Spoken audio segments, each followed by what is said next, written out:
네, 안녕하세요. 강원구입니다. 저는 이 전번에 국회의원회관에서 있었던 1차 간담회에도 참석을 했었습니다.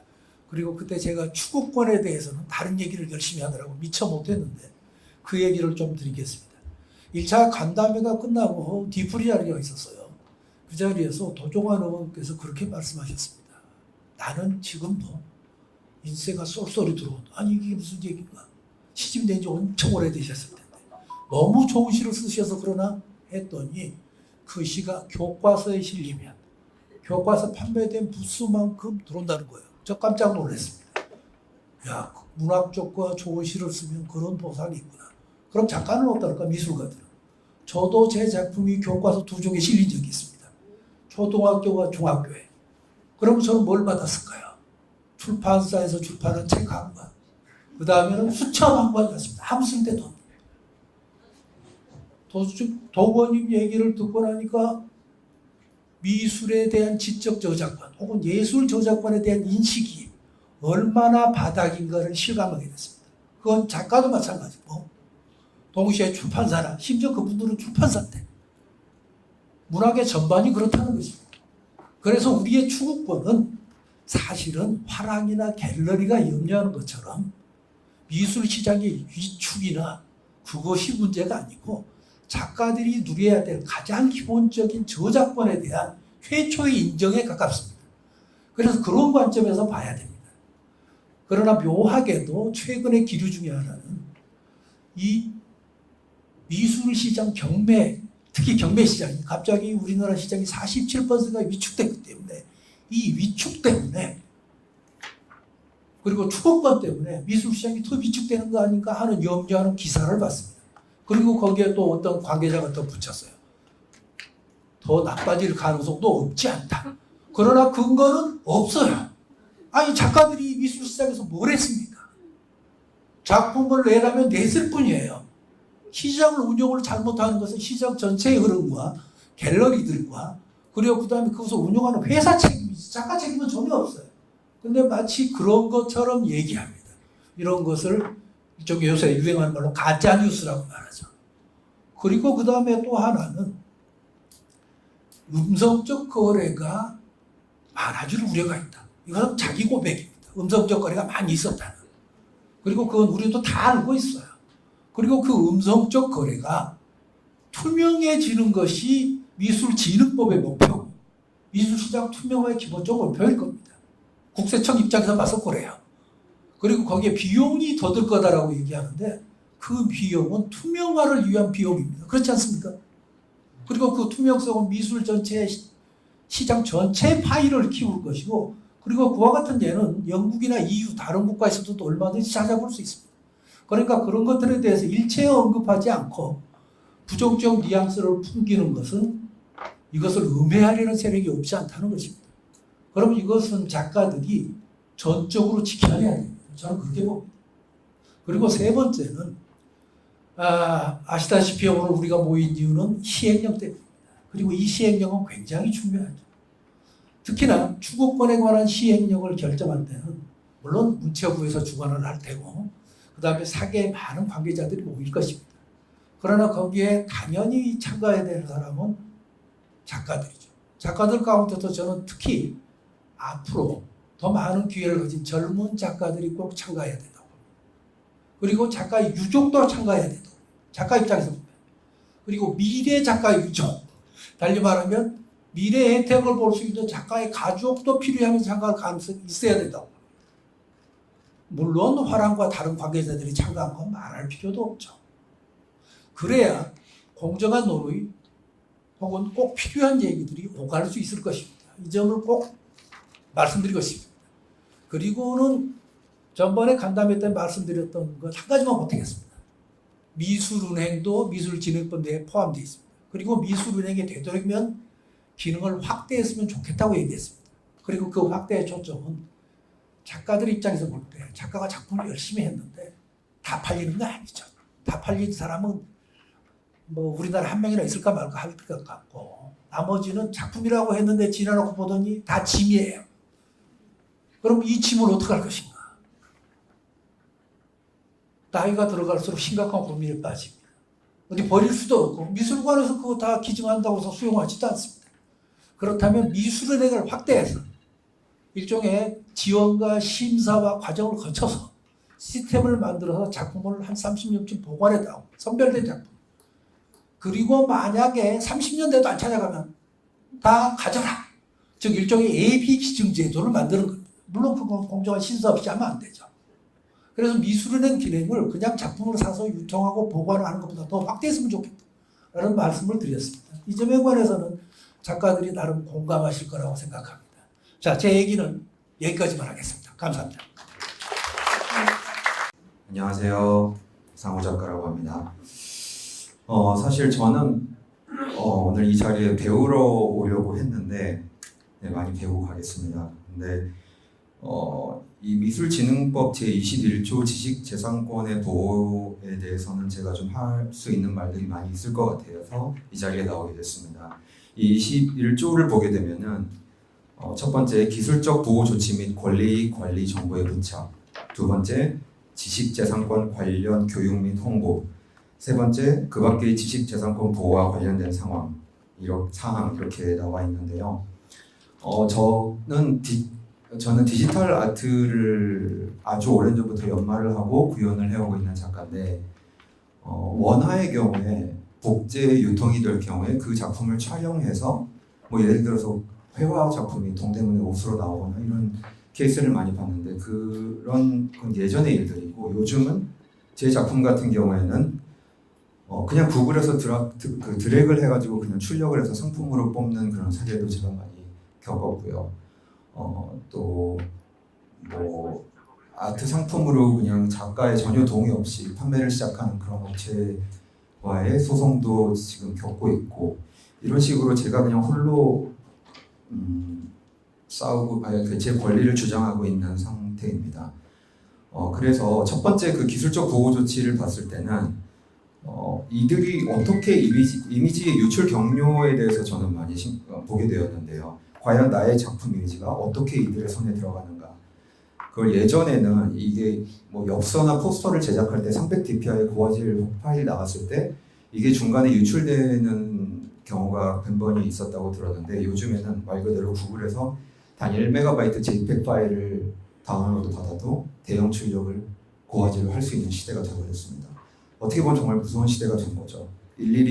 그래서 저는 나름 2년대로 연구를 너무 많이 했어요. 사인 외에 내가 내 작품의 진품을 보증할 수 있는 방법이 무엇인가. 그래서 지문을 찍고 시리얼 넘버를 적어보기도 하고 또 여러 방법을 디지털 서명을 통해서 내가 진품을 알아볼 수 있는 방법 이런 방법도 생각을 하고 있는데 또 가장 최근에는 블록체인 스티커를 발행을 해서 작품마다 어느 화가나 만들 수가 있어요. 그 조그만 스티커를 붙여놓으면 이 스티커를 블록체인화 시키면 내 작품이 현재 위치가 어딘지 늘 추적할 수가 있습니다.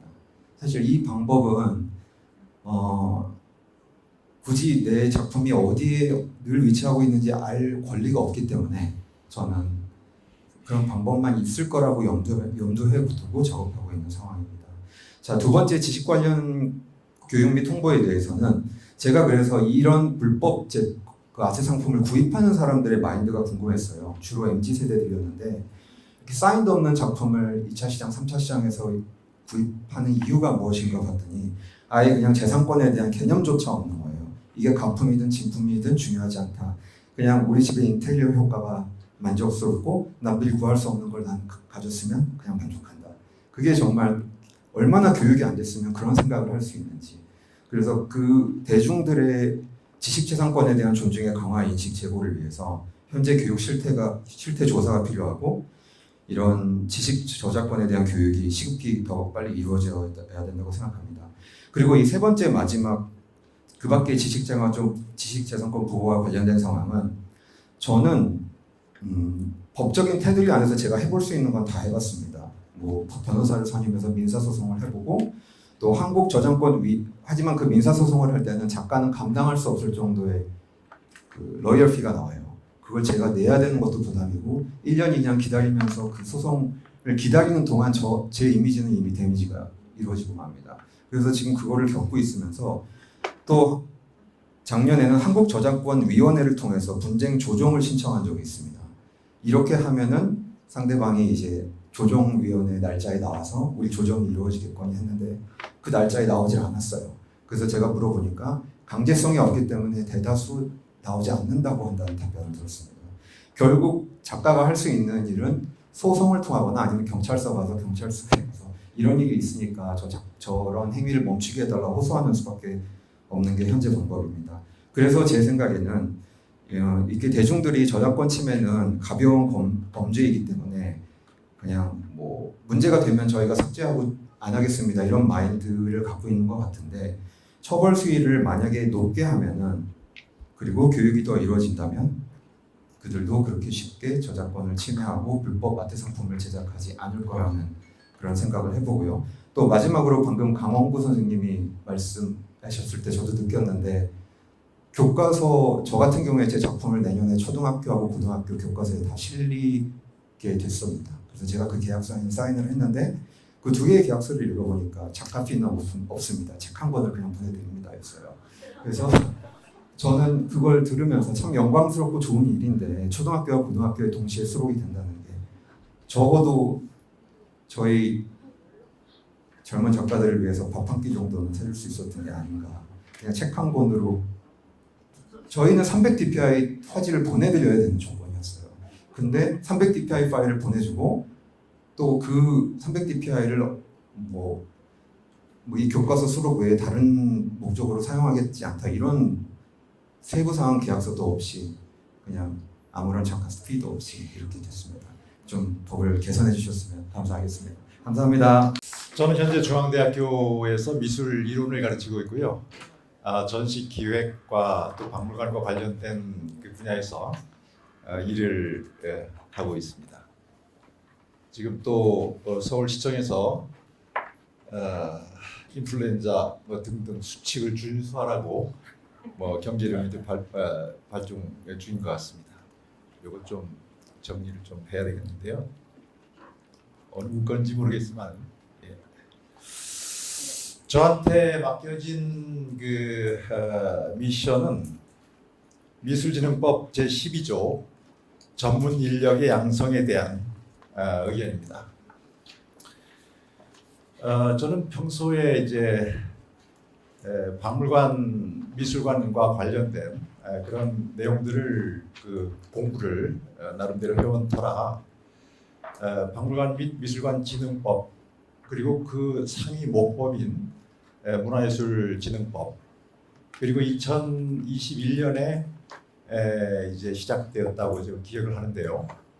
지역 문화예술진흥법 이 세 개의 그 법률이 우리나라의 그 미술문화 발전에 아주 기반이 되고 있는 그런 법제라고 생각이 됩니다. 오늘 그 미술진흥법은 사실 다른 그 미술 분야, 공예 분야라든가 서예라든가 분야에 대해서는 좀 늦은 편입니다만은 시의적으로 봤을 때는 대단히 적기에 지금 만들어진 법이라고 생각이 되고요.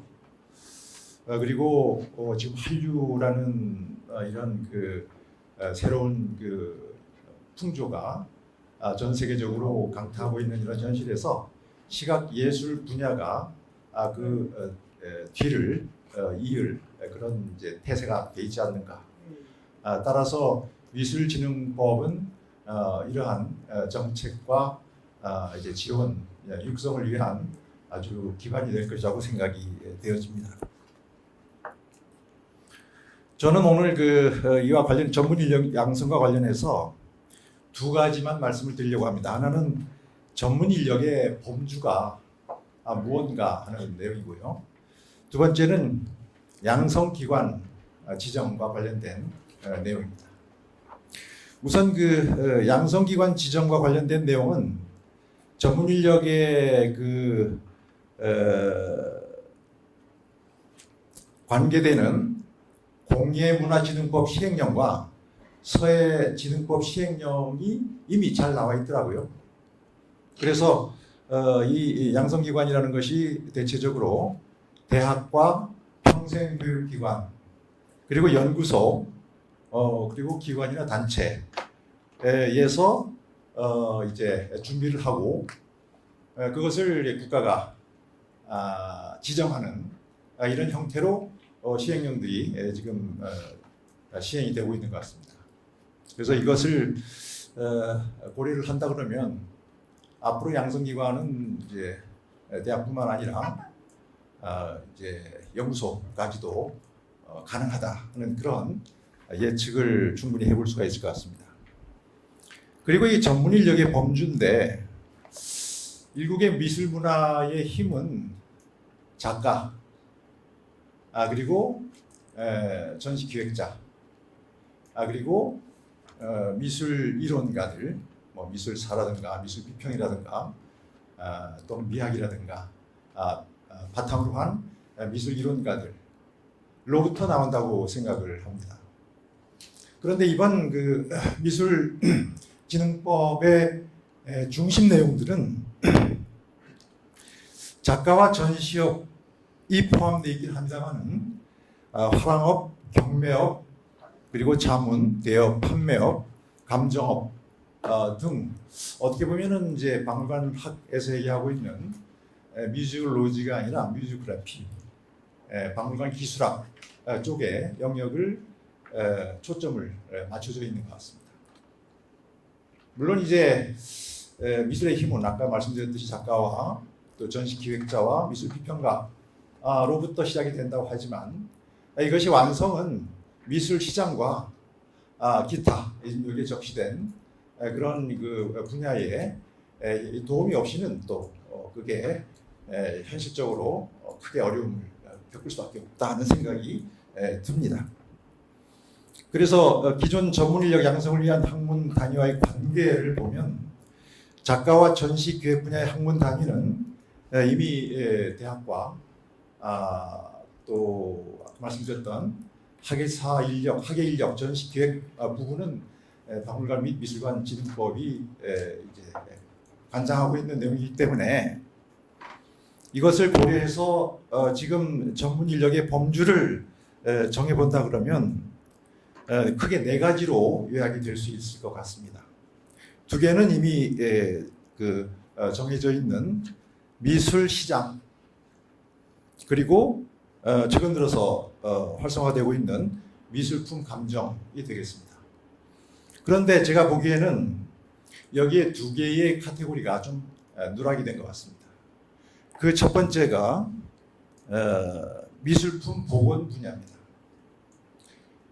미술 문화가 활성화될수록 예술 생산이 활성화가 되고 그것이 이제 문화재적 속성을 지니게 된다 그러면 이것은 불가피하게 복원의 대상이 되고 있습니다. 될 수밖에 없죠. 그런데 우리나라의 교육기관을 보면 미술 보존 수복을 담당하고 있는 과가 제가 알기로는 없습니다. 가까운 나라 일본에 비해서 매우 뒤떨어진 이런 현실이라고 볼 수가 있습니다. 그래서 추가를 해야 된다 그러면 우선 미술품 복원 분야가 추가가 돼야 된다는 생각을 갖고 있고요.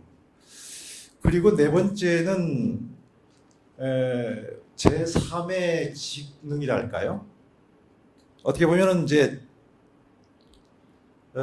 미술관 교육 담당을 하는 전문 인력과 중복이 됩니다만은 도슨트, 전시 해설사가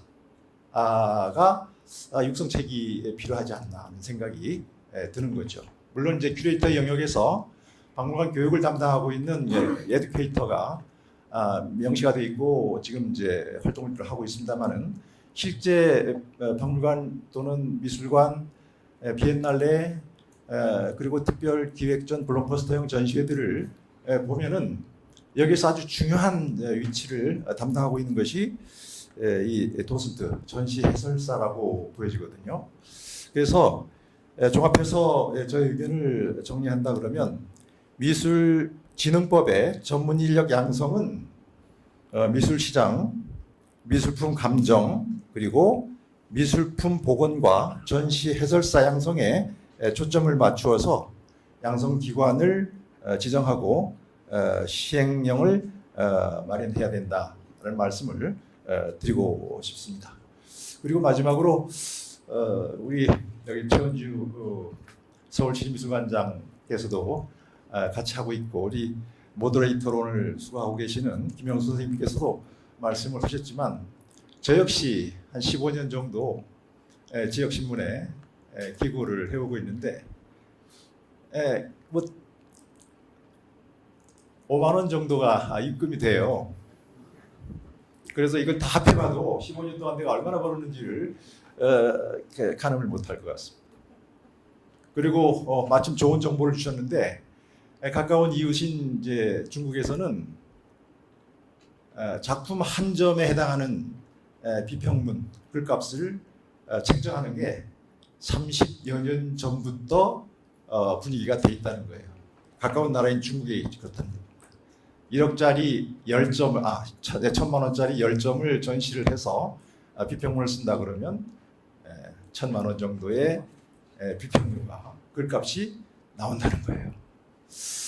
굉장히 놀라운 오늘 정보를 듣고 갑니다. 이상입니다. 네, 소개받은 김인섭입니다.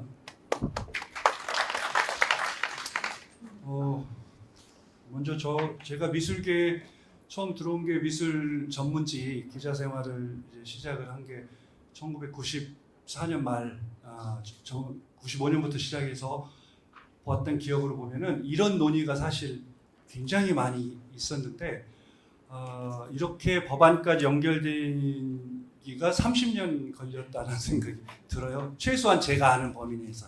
그 전에 더 걸렸겠죠.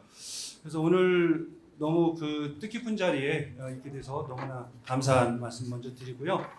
그리고 또 첫 번째 처음에 김영순 관장님께서 모두 발언하셨던 그 부분에 전적으로 공감을 하면서 이제 시작을 하도록 하겠습니다.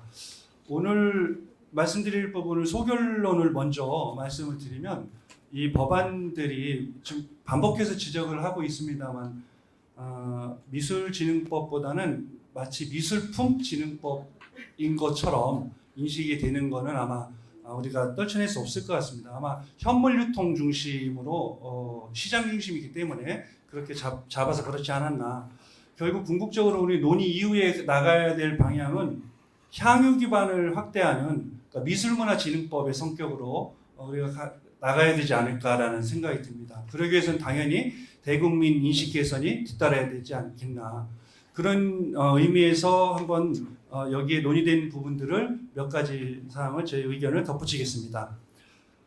사실 지금 논의를 되고 있고 이게 굉장히 저희가 지금 핑크빛으로 이야기를 지금 나누고 있습니다만 냉정하게 현실적으로 볼 때는 이 수혜자가 과연 우리 전체 미술인들 중에 몇 프로일까라고 냉정하게 생각을 해보시면 미술법 발의는 미술인들의 100%를 목적으로 두고 있지만 실질적으로 제가 보기엔 미술인들의 한 3% 미만이지 않을까 아주 넉넉히 봐도 만약에 추구권이라든가 냉정하게 추구권에 해당하는 수혜자의 작가나 유가족이 전체 미술 인구에 얼마나 차지할까 실질적으로 우리가 카운터를 할 수 있는 유통 카운터에 잡힐 수 있는 작가 그건 저는 절대적으로 1% 미만이라고 봅니다.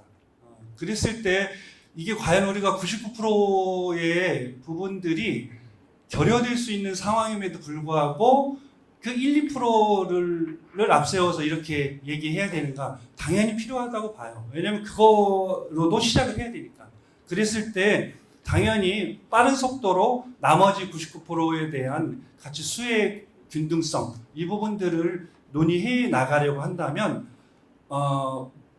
기필코 향유 기반을 어떻게 동시에 확대해 갈 것인가에 대한 고민을 동시에 가져가야 된다라는 생각이 듭니다. 그랬을 때 한국 시각 예술 저작권 연합회 주체죠. 근데 여기에는 20여 개 단체 이상이 합류를 해서 정말 고무적인 상태이긴 한데 실은 이 연합 단체에 소속되어 있지 않은 작가들 꽤 있죠.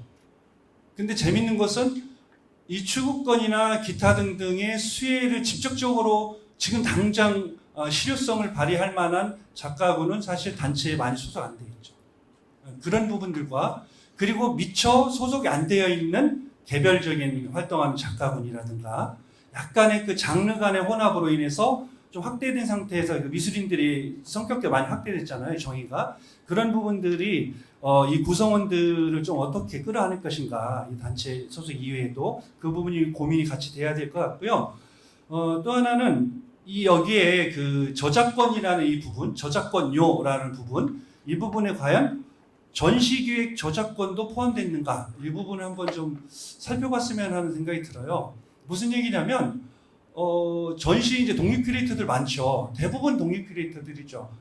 앞서 말씀드린 바와 같이 관장님 일단 임시직이잖아요, 다 계약직이고. 그런데 절대 다수의 계약제 이론 전문가들은 기획자로 활동을 하는데 전시 기획을 하면 저는 전시 기획도 팔 수 있어야 된다는 생각이 들어요.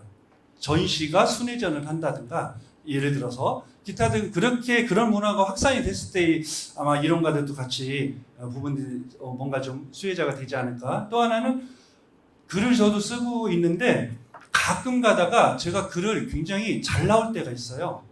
이렇게 글을 대부분은 뭐 시원찮게 나와도 그러면은 글을 아주 잘 나온 글을 이제 작가나 어디에 주면은 그 글을 두 번째, 세 번째는 부탁을 안 하고 그 글을 재사용을 할 때가 많더라고요. 그 글 너무 좋다고.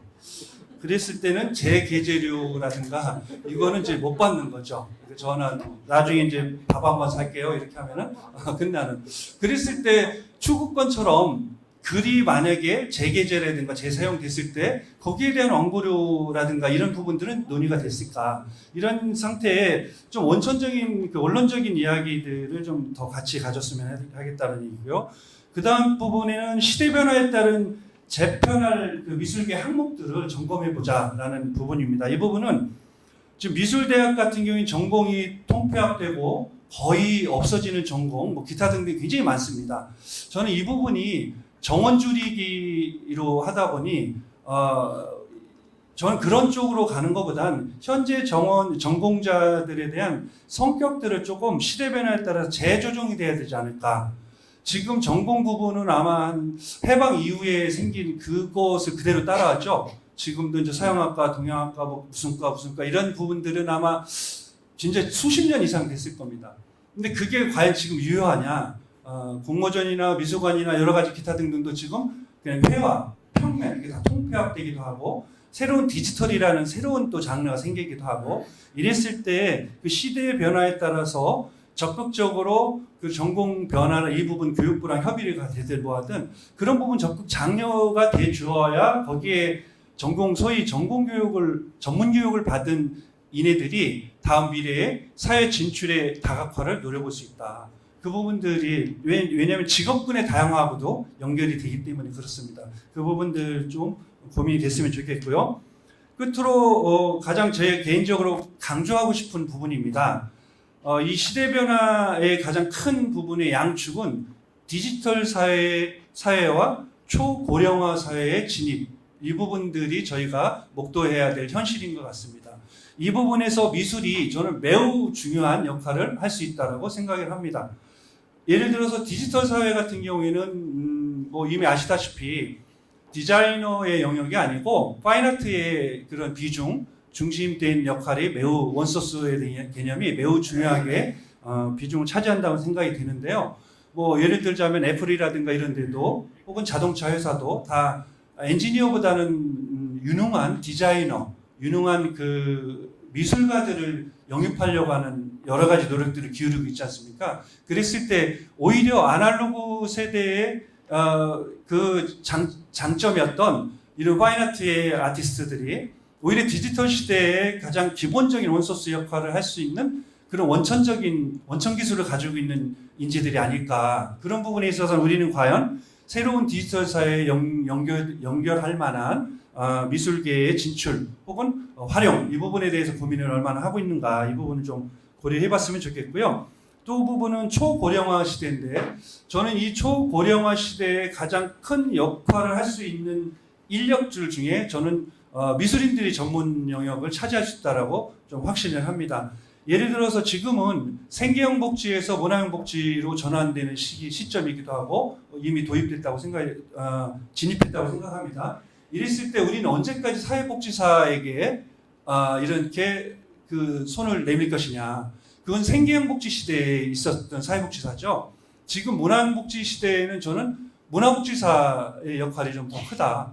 오히려 도시락 나눠주는 것 못지않게 그네들과 그 소외계층이나 고령층이나에게 미술 전람회를 예를 들어서 같이 봐주기도 하고 미술 이야기를 나눠주기도 하고 혹은 뭐 기타 등등 요즘 뭐 치매 예방을 위해서 그림 그리기도 한다고 하는데 뭐 여러 가지의 미술인들이 할 수 있는 저는 그게 굉장히 많다고 봅니다. 저는 이게 가능하려고 한다면 아까 역산으로 돌아가서 미술대학이라든가 이런 교육 체계부터 같이 아까 다각화를 위한 노력이 연계돼야 된다는 생각이 들어서 이런 부분들에 대한 법적인 하나의 제도적인 마련과 그 부분들을 좀 더 뭐 여기에 의원님도 계시집니다만 입법에 관련된 부분들이 좀 더 좀 적극적인 자세로 전환을 해서 교육부 혹은 기타 관련 부서가 있다면 협력을 좀 주도적으로 해주시면 어떨까 그런 생각을 해봅니다. 제 말씀드리는 이 부분의 결론은 앞서 모든 말씀하신 부분들에 당연히 공감을 하고요. 저는 현장에 있을 때 느낀 부분은 미술 이론가 혹은 전문가 미술인들이 제대로 이렇게 제 역할을 해나가려면 주변 환경 생태계를 좀 더 건강하게 하는 주변부를 신경 쓰자 이런 부분들을 조금 더 구체적으로 말씀드렸습니다. 고맙습니다. 네. 안녕하십니까, 김진열입니다. 너무 좋은 말씀 많이 해주셔가지고 또 앞에 분들이 다 얘기하시니까 저는 평론가 역할에 좀 국한해서 말씀드리겠습니다. 사실 이제 그 요즘에 평론가들이 없냐 이런 얘기가 많은데 후배들 만나보면은 평론가로 과연 밥을 먹고 살 수 있느냐, 그리고 우리가 글을 쓰고 싶을 때 그런 어떤 매체가 있느냐, 이게 제일 문제거든요. 사실은 이제 저도 잡지를 해봤지만 그 원고료 때문에 저게 굉장히 힘듭니다. 많이 드리지도 못하지만 지난번 문체부에서 그 지원을 발표했는데 너무 소소하고 저희가 원하는 건 이제 사실은 이제 그 진흥법을 보니까 사실 여러 가지 얘기 나오셨는데 미술계 담론이 생산이 돼야 되거든요. 담론 생산은 이론가들이 할 수 있습니다. 그러면은 자동적으로 작가들이 활성화될 수 있고 미술 시장이 활성화되는데 그 부분이 이번 진흥법에는 조금 빠져 있지 않느냐 좀 아쉽기도 하고요. 그래서 법안은 이제 통과가 됐기 때문에 시행령이 중요한 것 같습니다. 저희 쪽에서 요구하는 건 일단 단행본, 잡지 이런 매체가 활성화될 수 있게 직접적인 지원을 해줬으면 좋겠습니다. 형식적인 얼마씩 지원이 아니라 그러니까 특별하게 가능한 지원을 해주면 좋겠고 이 지원도 현대미술사 작가론, 미술평론, 미술행정 다양한 분야가 지원이 돼야 될 것 같아요.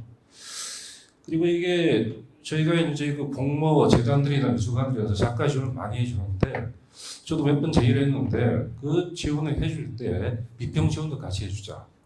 사실 그리고 젊은 작가들 만나면은 평론가 처음 봤을 때 20년 동안에 이런 얘기가 많습니다. 사실은 이 평론가들이 큰 역할을 못하겠지만 우리 미술품 소장이나 그리고 뭐 재단 지원 이런 데가 평론가를 참여하고 있거든요. 그렇게 활성화될 수 있게 그런 일을 만들어주면 좋겠고 그 몇 년 전에 한국문예관연합회에서 이제 전시기획 공부를 한 적이 있습니다. 전시 활성화를 위해서. 그건 뭐냐면은 지역의 국공립미술관 같은 경우 예산이 좀 부족하고 그 지역에 대한 특혜 이런 게 있기 때문에 좋은 전시가 많이 못 들어가요. 전시 기획을 위해서 그런 공모를 통해서 좋은 전시 또 좋은 기획자가 발굴됐으면 좋겠고요. 그리고 아까 김용호 선생님도 말씀하셨는데 저희가 일주일에 평균 한두 번 정도 심사를 들어갑니다. 심사비가 7만 원, 10만 원, 택시비도 안 나온다 이런 얘기도 있는데 그게 지자체마다 재단마다 이렇게 차이가 있습니다. 저희가 하는 역할이 굉장히 중요한데 그에 대한 어떤 보상이 철저해야 저희도 아주 훌륭한 심사를 할 수 있고 또 좋은 작가나 좋은 기획을 발굴할 수 있을 것 같습니다. 그리고 이제 마지막으로 추구권 얘기하셨는데 이 추구권은 저도 지금 평론가협회에서 계속 좀 연구 중에 있습니다. 특히 챗GPT하고 저작가 문제가 있는데 현재 EU하고 그쪽을 협상을 하고 있다고 합니다. 그래서 우리가 미술진흥법에 그 부분을 꼭 담아가지고 작가뿐만 아니라 이론가들도 혜택을 볼 수 있게 그렇게 부탁드리겠습니다. 그리고 이제 저희 평론가협회에서 이 부분은 저도 처음에 발견 참여했는데 과연 진흥법이 될 것인가 의문을 가졌는데 아주 놀랍습니다. 그동안 좀 게을렀는데 앞으로 열심히 참여해서 좋은 성과가 일어날 수 있도록 노력하겠습니다. 한수관 교수입니다.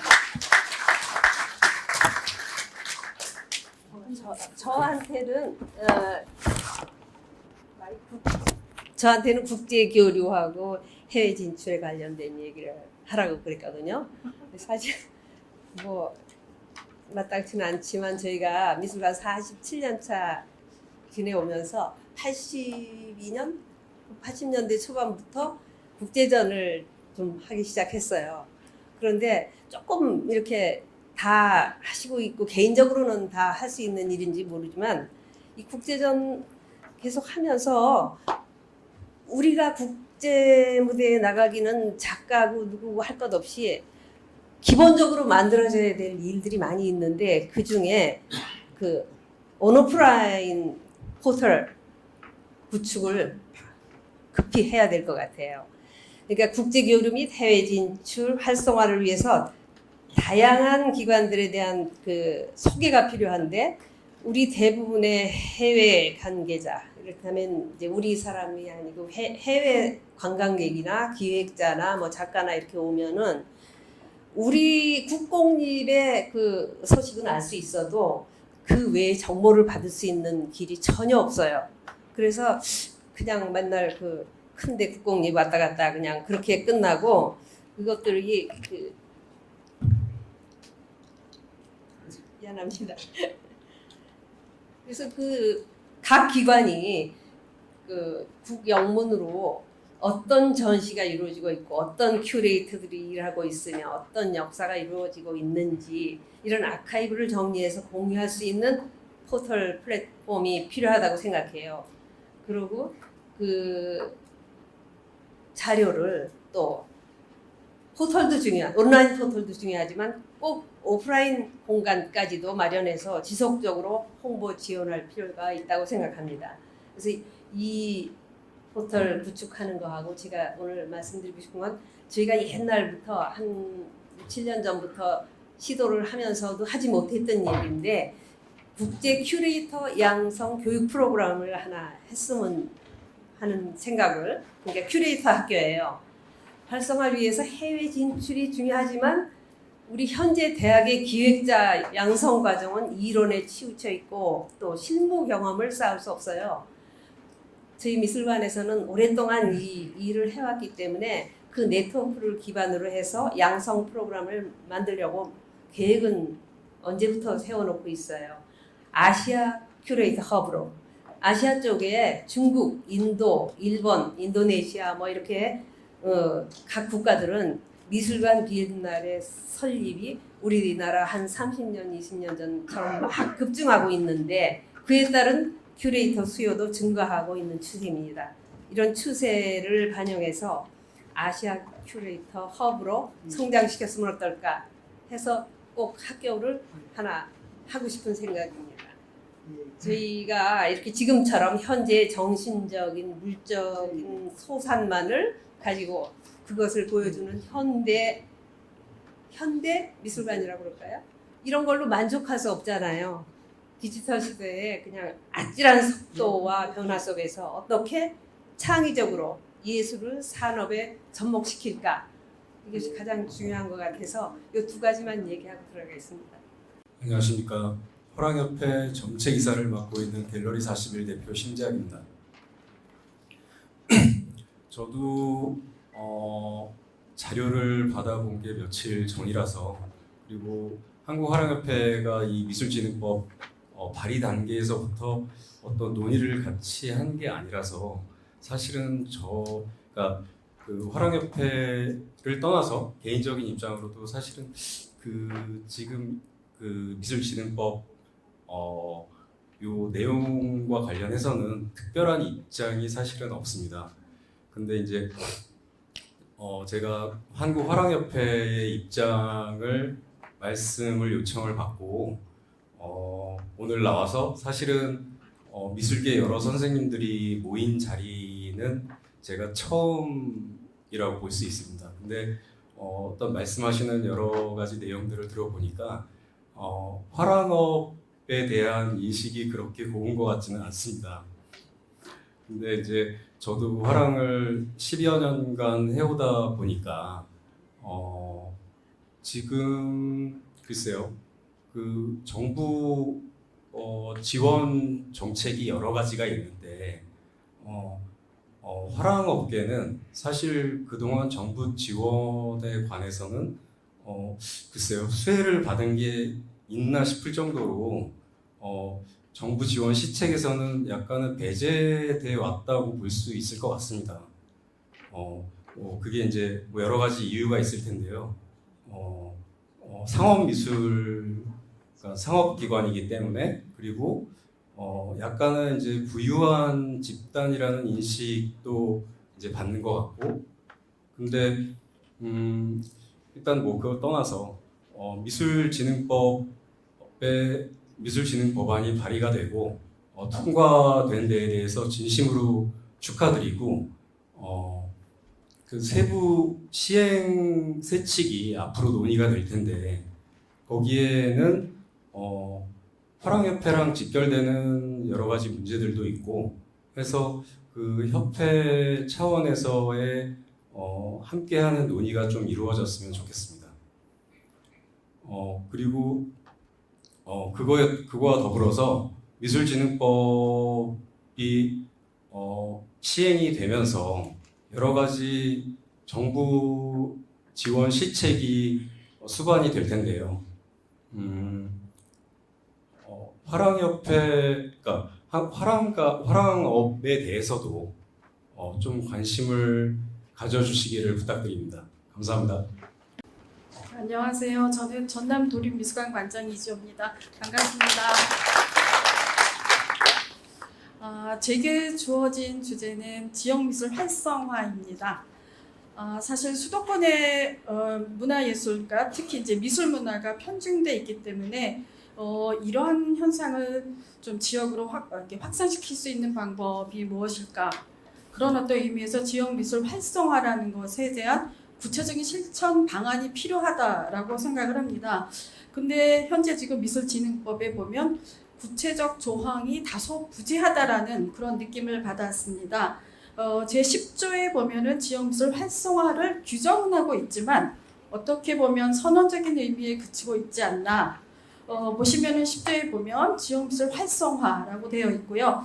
앞에 이렇게 저렇게 얘기하고 이제 뒤에 가면 지역 간 협력과 교류를 강화하기 위한 노력을 하여야 한다. 그러니까 노력을 하여야 한다라는 다소 좀 어떤 그 약한 의미의 그 선언적 의미가 아닌가라고 생각을 하고요. 그리고 이 항에 보면은 협력과 교류에 필요한 지원을 할 수 있다. 할 수도 있고 할 수도 없다. 이제 이런 의미를 갖고 있어서 사실 상대적으로 아주 열악한 지역 미술계의 활성화를 위해서는 보다 구체적인 실천 방안이 이제 시행령 혹은 시행 규칙에 규정이 되어야 되지 않을까라는 생각을 합니다. 그래서 그것에 대한 어떤 개선 방안으로 보시면은 이제 5조 기본 계획이 있습니다. 미술진흥 기본 계획의 수립 등이 있는데 여기에 보면은 문체부에서 5년마다 수립하는 미술진흥 기본 계획에 이 지역 미술 활성화 내용이 이제 포함되어야 됨에도 불구하고 사실 10항에 보면은 그 밖에 미술 진흥을 위하여 필요한 사항으로 끝났습니다. 그래서 가능하다면 미술 진흥 기본 계획에 지역 미술 활성화 내용이 포함이 될 수 있으면 좋겠다라는 의견을 드리고요. 이어서 이제 27조에 보면은 그 미술 진흥 전담 기관의 지정 등이 있습니다. 사실 미술진흥 전담기관 사업이 이제 사업에 포함이 되었어야 되는데, 그러니까 미술진흥 전담기관에서 추천하는 사업에 지역 미술 활성화 사업이 포함이 되도록 규정이 됐었으면 하는 그런 그 아쉬움이 있습니다.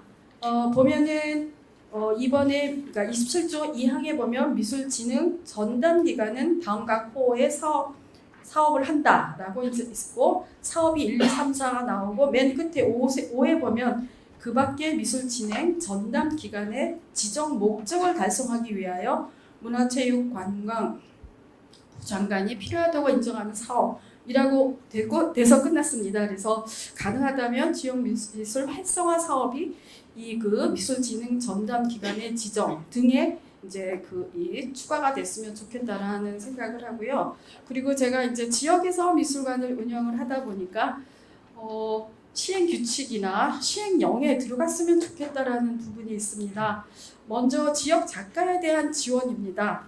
지역 작가는 사실 그 지원을 조금 받고 있습니다. 받고 있지만 현재는 지역 작가 지원 사업이 지자체, 그러니까 지자체의 문화예술과에서도 지원을 하고 문화재단에서도 지원을 합니다. 또 공립미술관, 저희 같이 도립미술관에서도 지원을 해서 이것이 다 이원화가 되어 있기 때문에 이 추진 주체가 좀 불분명합니다.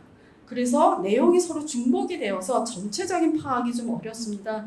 그래서 지역 작가 지원 사업은 그 지역의 공립미술관이 이건 이제 제 입장이죠. 추진하되 이거는 이제 바꿔도 됩니다. 국가와 지방자치단체는 예산 지원을 하는 역할을 재정립할 필요가 있다라고 이제 이 부분을 말씀드리면서 가능하면 지역 작가 지원에 있어서 지역 공립미술관은 지역 작가 작품 소장, 지역 작가 창작 지원, 그리고 지역 미술사 연구, 기타 등등을 추진하며 국가와 지방자치단체에 필요한 예산을 지원하여야 한다. 이러한 항목이 들어갔으면 좋겠다라는 말씀을 드리고요.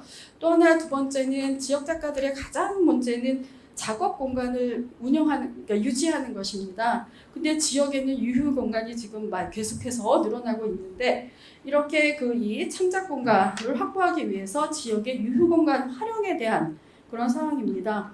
현재는 개인 소유의 유휴 공간에만 운영비가 지원이 되고 있다고 들었습니다.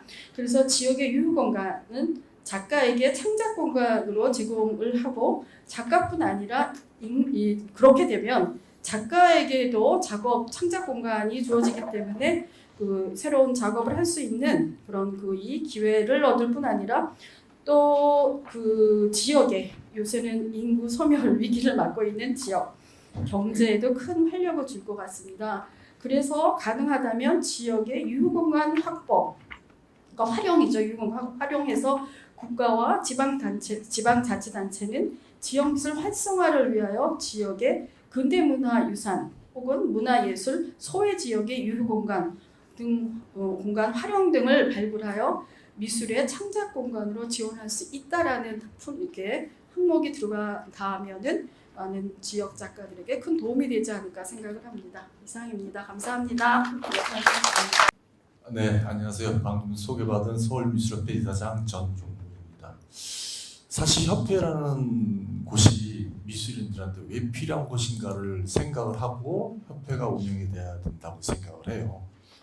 저도 이제 협회에 가입하게 된 동기가 아마 1989년도쯤에 전국민 의료보험 혜택이 아마 시행이 됐을 겁니다. 그전에는 미술인들한테 의료 혜택이 시행이 안 됐어요. 그러다 보니까 이거를 어떻게 해야 되지? 학교에 예를 들어서 재직하게 되거나 내진 기업에 취직해야 되는데 작가로서 작품 활동하면서 그런 혜택을 받기가 힘들게 되잖아요. 그래서 한국미술협회가 작가들한테 의료보험 제도 시행에 가입할 수 있게끔 조치를 해줬습니다.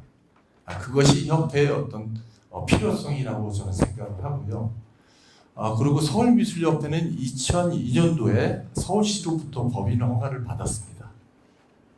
근데 이제 서울미술협회가 서울시에서 법인 허가를 받을 때는 서울미술의 활성화, 아까 지역미술에 관한 얘기를 많이 하셨는데요. 서울이라고 해서 이게 활성화가 지금 진행되고 있는 건 아니에요. 나름 어려움을 갖고 있습니다. 그래서 이 서울미술, 그러니까 지역의 활성화, 그리고 미술협회의 어떤 국제화, 그런 부분들을 논의를 하고자 협회를 만들었고, 협회가 그렇게 운영이 되는 겁니다. 그래서 협회 운영상 어려움 몇 가지를 말씀드리고자 합니다. 아까 도정환 위원님께서 이제 축사에서 말씀하신 내용인데요. 미술진흥법 주요 부분인 제10조 지역미술의 활성화, 그리고 제11조 국제교류 및 해외 진출에 관련된 의견을 제가 좀 제시를 하고자 합니다. 사실 지금 전시장 자체가 상당히 부족한 상태입니다. 협회의 회원들이 어떤 기획전을 하거나 국제전을 할 때 거기에 이름에 걸맞는 전시 장소를 저희가 섭외를 해서 진행하기가 힘듭니다. 그래서 서울미술협회가 서울시 직무 산하단체, 비영리단체 법인인데도 불구하고 서울에 지금 존재하고 있는 미술관이라든지 공공시설물을 이용하고 있지를 못해요. 그래서 저는 이것이 법조항으로 제8조에 전시 지원 부분이 있어요.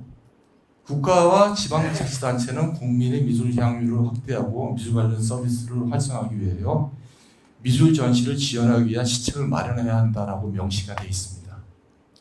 그래서 저는 물론 이제 서울시립미술관에서도 자체적인 전시 일정이 있기 때문에 어떤 일정 부분을 협회에다가 전시 기간을 이렇게 할애해주기가 힘들 거라는 생각을 합니다. 지금 시행령을 만들어가는 이 과정에서 사실 시간을 두면서 미술협회하고 관과 협의해서 이런 조례를 좀 만들어가기를 협회에서는 희망을 하고요. 이런 부분들에 대해서 우리 미술인들 그리고 협회가 좀 신경을 써서 이런 부분들을 좀 만들어 나가고자 합니다. 많은 도움 부탁드리겠습니다. 감사합니다. 저희 이제 화랑협회 쪽에는 지난 7월 25일 날 저희 입장을 대외적으로 고시하였고요. 아마 이게 시각예술 쪽하고는 전부 다 발의에 참석 못한 안타까움이 있습니다. 그래서 지금이라도 시행하기 이전에 적극적으로 참여해서 우리 저기 화랑협회 회장님이나 다 협회 화랑 쪽에 여론을 모아서 적극적으로 참여하겠습니다. 그 중개 역할을 제가 하겠습니다. 저는 뭐 앞서서 좋은 이야기도 많이 하셨고 또 현안도 많이 하셨고 작가 입장이나 또 생산자나 판매자 입장도 고려봤을 때 다 해봤지만 이게 이제 저기 진행본 보니까 관리감독 체계 규제가 상당히 좀 심하게 돼 있더라고요. 그 점이 18, 19, 20조 사항에서 요즘은 좀 저희가 대화가 좀 부족하지 않았나 싶습니다. 그래서 특히나 우려되는 것은 특별자치시장, 특별자치도지사, 시장 군수 또는 구청장의 영업폐쇄 처분을 받은 후 1년이 지나지 아니하거나 영업처리 처분을 받은 후 그 기간이 지나지 아니한 경우에는 미술 서비스업 신고를 할 수밖에 없게 함으로써 특별자치장 이하 특별자치도지사, 시장 군수 또는 구청장 일방적이나 편파적인 사익에 저희 영업하는 형태에서 어긋날 수 있다는 우려를 낳고 있더라고요. 이 점은 상당히 활용을 해보니까 판매자에 있어서는 저희가 뭐 크게 뭐 국가의 도움 받고 있는 것도 아닌데 규제를 앞서서 또 그게 또 유통의 시장에 걸림돌이 되지 않냐는 생각이 들고요. 그리고 또 법률에서 보면은 의무 명시되어 있는 국가 이제 정보통신 구축 운영함에 있어서는 이것도 이제 재판매권이 가장 큰 것 같아요. 그래서 이제 일종의 주의권인데 앞서도 패널 때도 말씀하셨지만 뭐 1%도 사실 안 됩니다. 현장에 뛰어보니까. 또 그리고 국가에서 지금 국민대명사 작품을 사고 있는데 작가 또 허락이 있어야 돼요. 근데 연락도 안 되고 어떤 건 또 서류상 미비한 것도 있고 이게 현실입니다. 그래서 우리 화랑팀에서 애로사항이 많습니다. 그래서 이번에 법적으로 어차피 손을 댔고 진행형이니까 이런 점에서 서로가 동상이모가 아니고 적극적으로 수정을 가했으면 좋겠습니다. 그래서 작가가 살아야지 화랑도 살고 또 국가도 문화 21세기 문화 시대라고 하지 않습니까? 그래서 그 일환으로 이번에 법령이 출발하는 거 알고 있습니다. 그래서 앞서 말씀 많이 하셨기 때문에 저는 이제 짧게나마 오늘의 시점에서 이 법을 저희가 이제 남대로 법 제도를 많이 만들고 있는데 거기에서 이거를 좀 더 저희도 이제 몇 가지 회의를 거쳐서 또 회원들이 있으니까요. 또 이제 미술시장을 지금 내일 모레 또 프로젝트하고 같이 열리지만 그것도 상당히 어려웠습니다. 그래서 그런 거를 우리 화랑협회 회장님이 계시니까 또 이사에서 충분히 논의해서 국가에서 많이 제시할 수 있도록 노력을 해보겠습니다. 그래서 오늘은 거의 출발지로 오늘 참석했습니다. 감사합니다. 취우선입니다. 저는 빨리 발표하라고 해서 빨리 읽는 걸로 해가지고 아닙니다. 빨리 읽는 걸로 해가지고 마무리하겠습니다. 먼저 그 미술진흥법을 통과시키기 위해 애쓰셨던 많은 분들께 감사드리고요. 그리고 거기에서 이제 가장 이슈가 되고 있는 게 지금 추구권이라고 생각하고 있습니다. 그래서 그 추구권에 대해서 제가 조금 글을 썼는데요.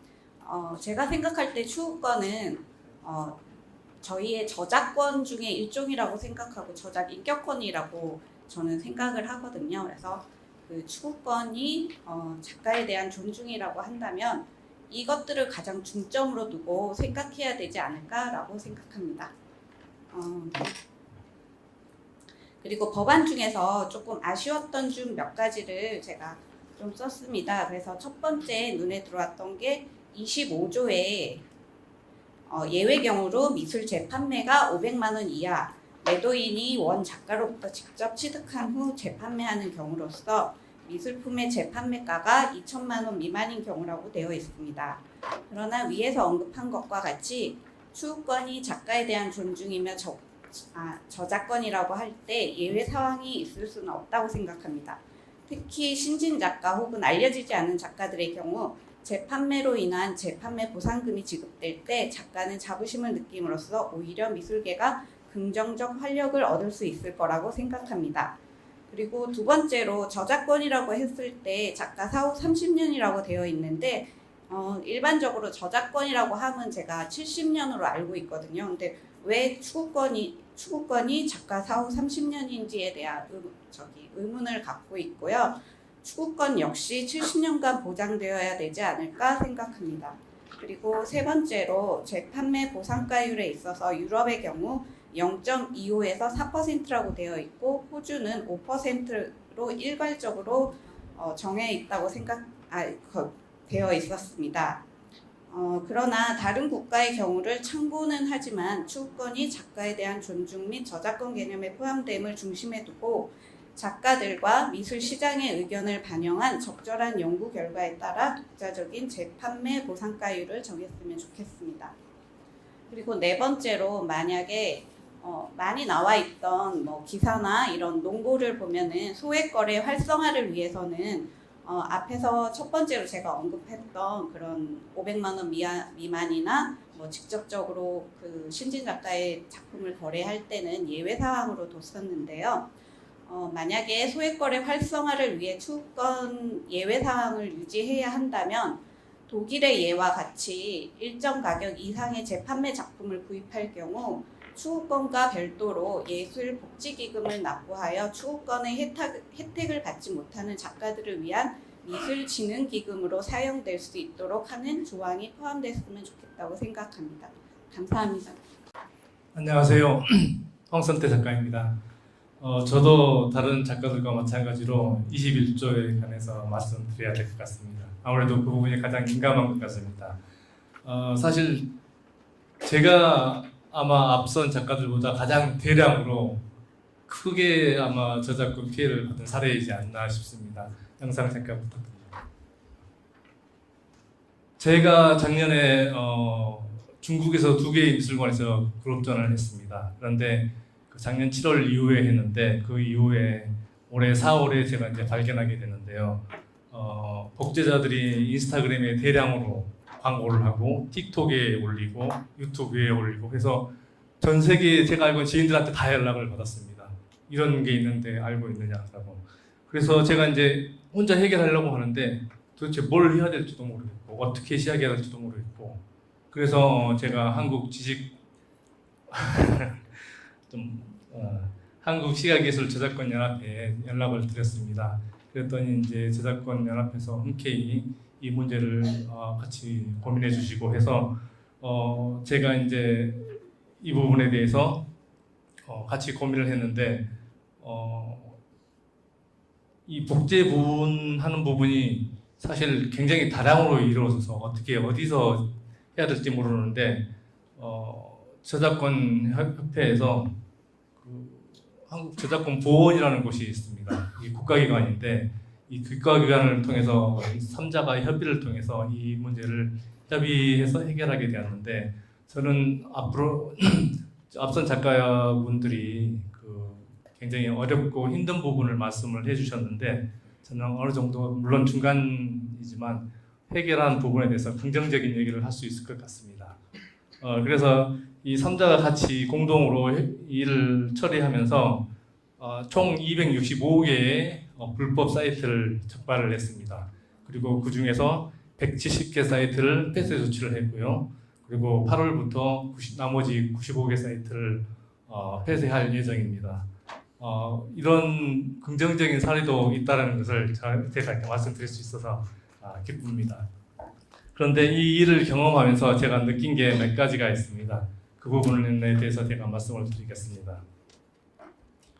하나는 피해 사례를 신고할 수 있는 별도의 장치가 필요하다. 그러니까 많은 작가들이 있는데 어떻게 해야 될 줄을 모르고 어디서부터 시작해야 될지 모르는데 이런 장치가 있으면 이게 만약 많이 홍보가 된다면 많은 사람들이 접근할 수 있을 거라고 생각을 합니다. 그리고 두 번째는 연합회와 관련 단체와 협력이 중요하다고 생각합니다. 그 좋은 예로 한국저작권 보호원이 있는데 이 보호원을 통해서 사실 이 보호원은 전 세계에 사무실을 두고 있습니다. 중국, 그러니까 주로 그 피해 사례가 많이 발생되는 지역에서 활동을 한다고 들었습니다. 그래서 이 저작권 보호원과 함께 피해 사례를 같이 협력할 수 있을 거라고 저는 생각이 들고요. 그리고 미술관 화랑들도 물론 포함된다고 봅니다. 왜냐하면 이것을 같이 일을 처리하는 과정에서 예를 들면 중국에다 의뢰를 할 때 중국 측에서 근거를 제시하라고 합니다. 그러면은 그 근거를 제시할 수 있는 부분이 증거 자료로서 공식적인 발표가 되었던 장소, 물론 화랑이라든지 이런 온라인, 오프라인으로 발표되었던 것들이 같이 제시되어야 되기 때문입니다. 그리고 또 하나는 SNS 플랫폼과의 협력입니다. 이건 제 사례를 가지고 제가 말씀드릴 수 있는데요. 제가 인스타그램에 저작권 문제에 대해서 신고를 했습니다. 서류를 써서 온라인으로 신고를 했는데 돌아온 답변이 무엇이었냐면 대리인 또는 변호사를 통해서 다시 제출을 하라는 겁니다. 만약 그렇게 된다면 사실 대리인이라고 하면은 전속 갤러리가 있는 작가인데 한국에 전속 갤러리가 있는 작가가 별로 많지 않을 것입니다. 그리고 또 변호인을 통해서 한다는 것은 사실 작가가 금전적으로 이것을 해결할 수 있는 부분이 아니라고 생각을 하거든요. 그러면 이 부분을 저작권 협회에서 연합회 차원에서 아니면 다른 관련 단체에서 협력을 통해서 SNS 플랫폼에 중재를 한다든가 보증을 통해서 당사자가 직접 신고할 수 있는 루트를 마련하는 게 상당히 중요할 것 같습니다. 그리고요 마지막으로 이런 피해 사례가 저뿐만 아니라 앞으로 계속 발생이 될 것입니다. 그러면 그 피해 사례를 모아가지고 분류를 해서 그 분류에 따른 매뉴얼을 만들어서 그 매뉴얼에 따라서 앞으로 진행이 된다면 조금 더 원활하게 이 문제를 해결할 수 있지 않을까 생각이 듭니다. 이상으로 제 의견을 마치겠습니다. 네, 안녕하십니까. 방금 소개받은 올간 퍼블릭 아트를 발행하고 있는 백동민입니다. 제가 사실은 오늘 대부분 작가분부터 시작해서 행정가들까지 좋은 말씀을 많이 해주셨는데 저는 이제 잡지협회 일을 하면서 제3차 잡지진흥법을 작년에 발표를 했었어요. 근데 지금 이제 미술진흥법도 제1차거든요. 2028년에 아마 2차 할 때 개정안이 또 나갈 겁니다. 근데 시행하기 전에 1년 동안이 대단히 중요한데요. 지금 제가 두 가지만 말씀드리면 아무리 좋은 이야기를 해도 꿰지 않으면 보배가 되지 않지 않습니까? 점들이 전부 모여서 선이 되듯이 지금 이 많은 지역적인 이야기들보다 가장 중요한 게 예산입니다. 예산이 하나도 안 돼 있잖아요. 지금 같이 법을 통과한 국악진흥원은 250억이 예산이 편성됐습니다. 그리고 이미 국악진흥원이라는 데가 있어요. 우리도 엄연히 말하면 미술인들한테 가장 염원하는 게 미술진흥원입니다. 근데 행안부라든지 기재부는 절대 안 만들어줄 겁니다.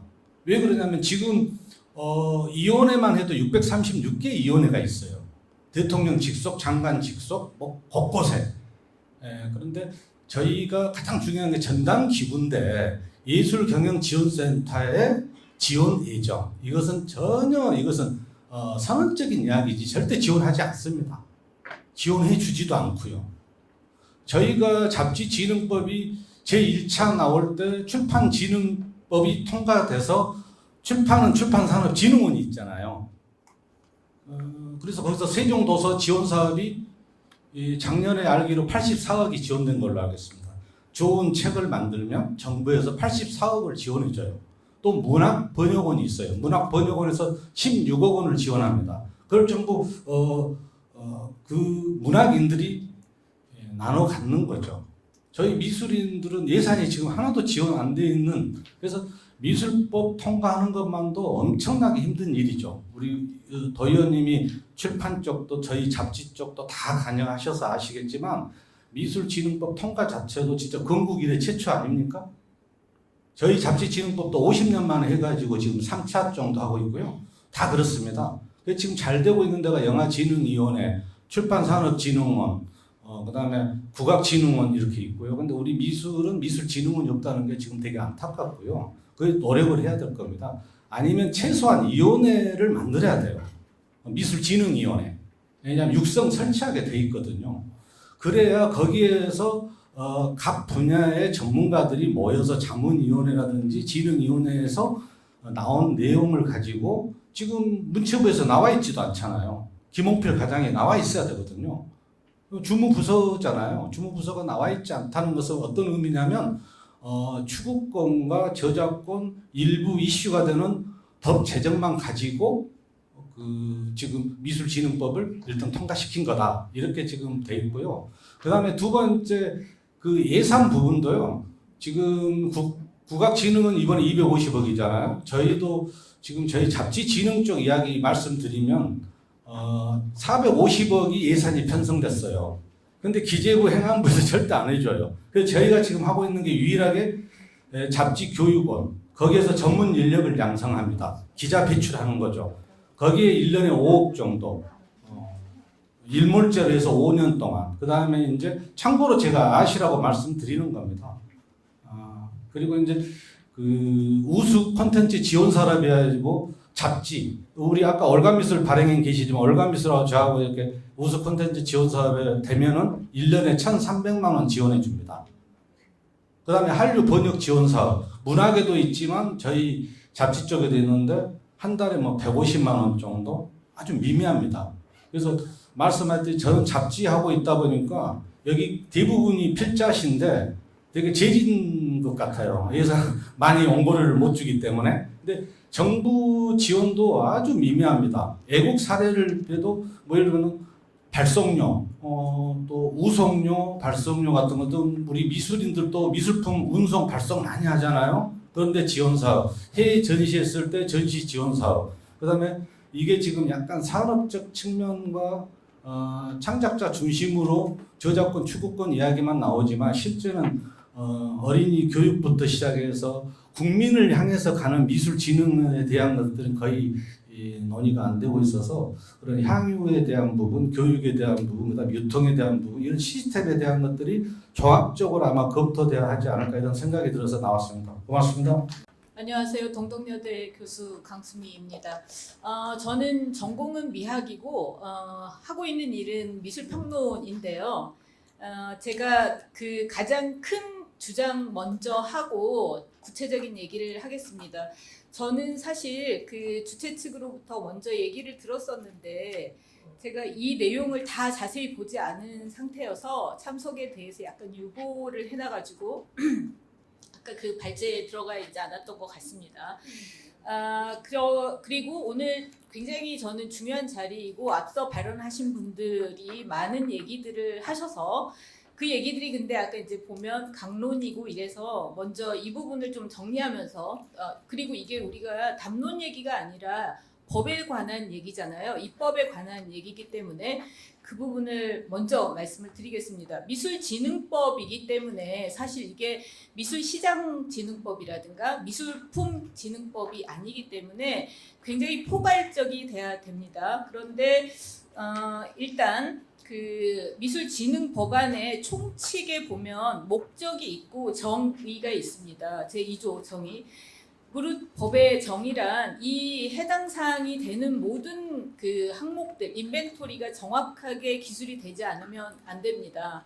그런데 오늘 굉장히 여러 번 얘기 나온 거에 평론 그리고 학술은 얘기가 안 나왔지만 사실은 뿌리에 있는 게 교육이죠. 학술이죠. 그 다음에 연구 이런 것들이 포괄되는 게 교육과 학술입니다. 그 다음에 이제 세 번째 지금 백동민 대표님도 그 얘기를 살짝 하셨다고 저는 들었는데 미술 저널리즘 문제까지.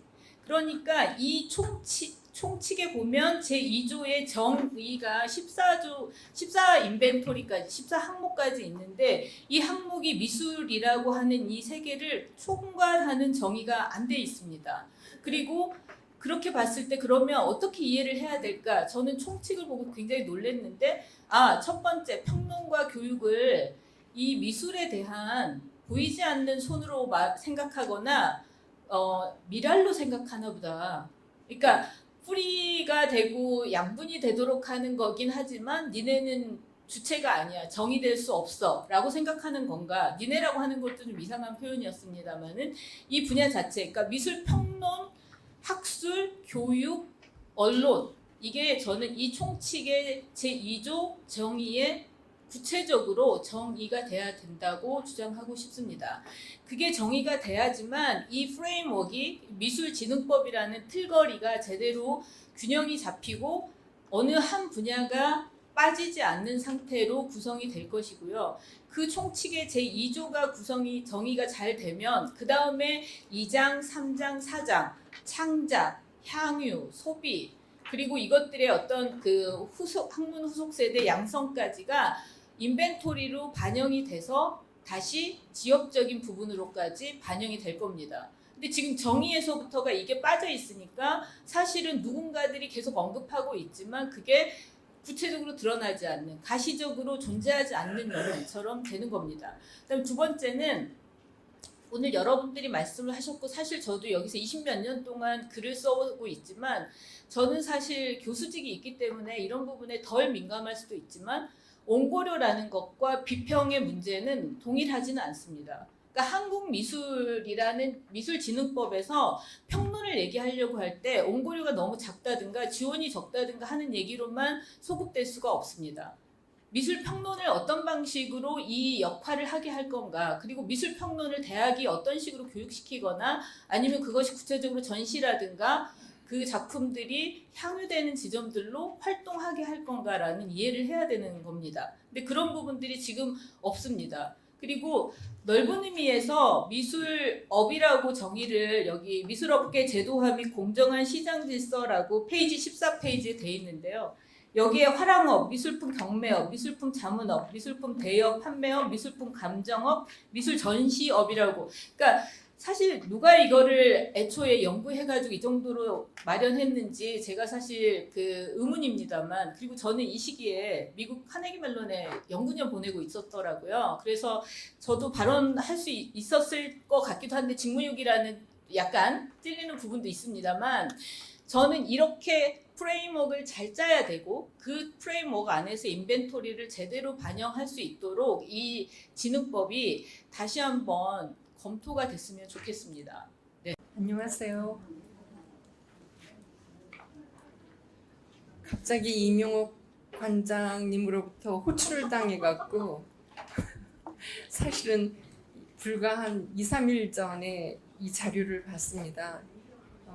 막상 법률 33조 항을 바꿔보니까 좀 책임이 막중하다고 생각이 들었고 지난번 국립현대미술관에서 다른 심사를 하고 있는데 그 지금 TV에도 잘 나오는 모 평론가이면서 예술종합학교 교수인 분이 저한테 하는 얘기가 선생님 작품값은 지금 거의 100배가 올랐는데 우리 글값은 너무 안 올라요. 원고료하고 그다음에 우리 정말 외국에 가서 한 20, 30년 유학도 하고 돈을 작가들 못지않게 썼는데 원고료 그대로이고 심지어 어느 정도로 심각하냐 하면 문화예술위원회에서 책정해 놓은 번역료가 본인이 창작해서 쓴 평론보다 번역료가 더 비쌉니다.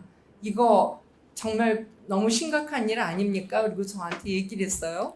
그런데 제가 이번에 이명옥 관장님으로부터 이틀 전에 이제 이 33조 항을 받으면서 약간 당황한 것은 어떤 거냐면 건축진흥을 하겠다고 했는데 건축을 진흥하기 위해서는 건축에 대한 개념이라든가 건축 전문가를 육성하기 위한 프로그램이 있어야 되는데 이것은 이미 만들어진 건축물에 대한 판매와 유통에 대한 걸 어떻게 촉진할 것인가에 대한 항목이 이 전체 법률의 한 3분의 1을 차지하고 있고 그리고 연구조사라든가 이 가치 생산을 하는데 진정 필요한 핵심은 아주 부수적으로 있어서 이거 너무 심각하지 않냐고 그러면서 제가 이명옥 관장님한테 뭐라 그랬냐면 읽어보니까 내가 이거 참여할 건지 모르겠다. 마치 공인중개사 자격증을 주는 일 그거에 대한 것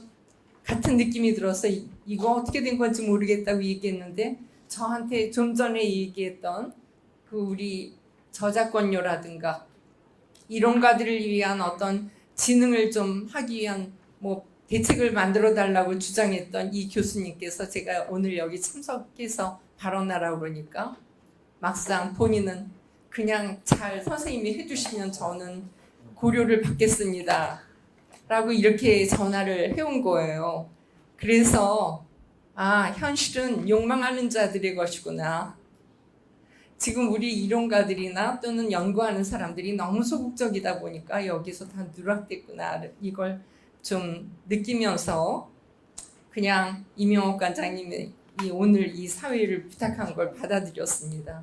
전 사실 지금 벼락치기 해갖고 33조 항을 다 파악하고 있지도 못하고 그리고 제가 약간 이 불균형하다고 생각했던 부분을 우리 도종환 의원님께서 말씀하실 때 오히려 장관님은 전체적인 걸 다 알고 계셨고 저한테 지금 설명하실 때 보니까 균형이 오히려 잡혀 있으셨어요.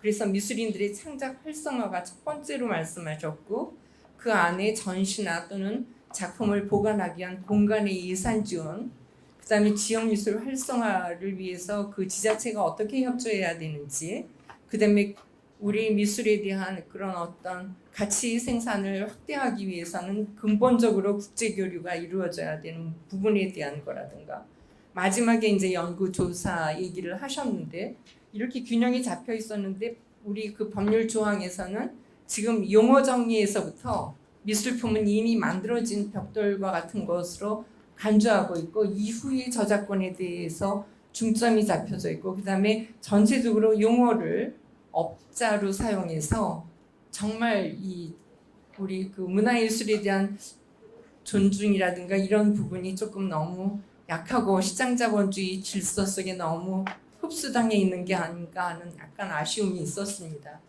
여하간 이제부터 그런 부분들을 이제 보완하기 위해서 그리고 제가 그런 좀 의심스러운 부분을 얘기했을 때 이명옥 관장님께서 뭐라고 했냐면 바로 그렇기 때문에 이 법률에 따른 시행령이다 그런 것들을 반영하려고 오늘 이런 공청회가 만들어진 겁니다 라고 얘기했어요. 그래서 아마 오늘 발표하시는 분들이 이 부분을 다분히 해소해 주실 것이라고 예상하고요. 그 다음에 저는 법률에 대한 전문성이 없습니다. 그런데 다행히 우리 여기 옆에 서 계신 박주희 변호사님께서 이 부분에 대한 아마 이 법률이 통과될 때까지 많은 수고를 해주신 것 같고 잠깐 통화를 통해서 우리가 많은 것을 기대할 수 있겠다.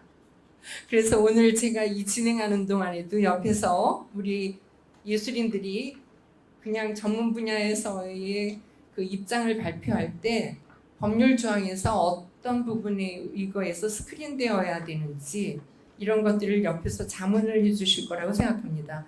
이번에 아마 이 미술진흥법이 만들어진 건 어떤 의미에서 좀 늦은 감도 있고 또 여러 가지 준비상이나 또는 균형상의 문제가 있다 하더라도 아주 적절한 시기에 지금 만들어진 것 같습니다. 사실 우리나라 국립현대미술관에 지금 연 예산이 760억 원 가량 되는데 이것은 지금 세계미술관 국립미술관들이 사용하고 있는 예산으로 보면 우리가 지금 거의 5대 규모에 해당하는 막강한 국립미술관으로서 지금 우리가 자리 잡고 있고 이것은 세계 미술인이나 또는 미술시장이 볼 때 한국 미술관이 갖고 있는 위상이라는 게 막강한 파워로 보이는 상황이고 그 다음에 프리츠 같은 지금 세계 아트페어가 한국에 들어오려고 하고 있고 다른 아트페어들도 한국을 향해 오고 있고 지난번 요코하마에서 열렸던 아트페어에서 일본 미술수첩에 기사가 나기는 그 요코하마 아트페어가 별로 성공하지 못한 이유 중에 하나가 9월 달에 한국에서 열리는 프리즈라든가 이 아트페어를 타깃으로 한 예술 그 애호가들의 그 관심이 이쪽에 몰려 있어서 일본이 성공을 하지 못한 것 같다는 리뷰 기사도 봤는데요. 이렇게 한국 미술 시장이 또는 한국 미술계가 안고 있는 파워는 이미 여건이 상당히 주어져 있는 것 같습니다. 그런데 1964년에 아서단토가 이제 미술은 끝난 것 같다고 얘기하면서 끝났다고 할 때 그 예술이 정말론의 배경에는 뭐가 있냐면 예술을 누가 생산하는가? 예술가 자신이 생산하는가? 아니라고 부정하는 거예요. 예술가가 생산하는 게 아니라 예술계가 생산한다. 그리고 그 예술의 가치를 생산하는 주체가 바로 이제 맨 처음에 그 새롭게 실생하는 그 미술에 대한 담론을 미술계에다 던진 평론가와 그 가치 투쟁의 과정을 거쳐왔고 미술관이라든가 기획자들 사이에 이런 것들이 다수에 의해서 공론화돼서 그 시대의 담론으로 확정이 되면 이런 것들이 미술시장에서 시장 가치를 확보하고 그 다음에 이른바 미술사의 교과서에 실리게 되는 아카데미로서 자리 잡게 될 때 비로소 미술의 가치는 확보된다고 하는 이런 미술 제도론을 얘기했는데 그런 점에서 볼 때 지금 우리 미술진흥법이야말로 바로 이걸 실천해야 하는 과제를 안고 있는 법이라고 생각합니다.